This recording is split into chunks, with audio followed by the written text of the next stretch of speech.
այսօրվա վարչապետը եկավ իշխանության, Թուրքը Գորիսից մի քանի 100 կիլոմետրի վրա է հեռավորությունը։ Արդեն տարիներով հայերը գորիսեցիները չէին տեսել Թուրքի երես։ Այսօր 7 տարի իշխանության լինելուց հետո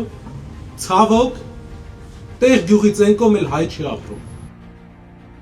Երկրին պետք է ղեկավար, ով կարողանում է երկու բան անել՝ ճիշտ բանակցել եւ աշխատատեղեր ստեղծել։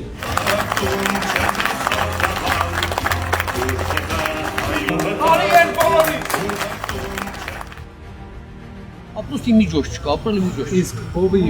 կաթը 120 դրամով եք ծախում, թե հիմա էլ մի 140-ա։ Հիմա կա չկա։ Չեն ընդունում։ Ակե չկա։ Տարած չկա, մեր յուղը տուժված է։ Տարած մեզ արոտավար չունի։ 400-500 տնտեսություն է, բայց արոտավար չունի։ Չունի, տուժված է։ 4 տարվա մեջ այդ պիտի 80 ընտանիք հապեր, չէ՞։ Հիմա այդ 80 ընտանիքին հողը հենա թուրքի ձեռ։ Ես անելու եմ, բայց մի հաց։ Այս գյուղացուց անպայման խնդիր նայում ես։ Աստված Հաշի։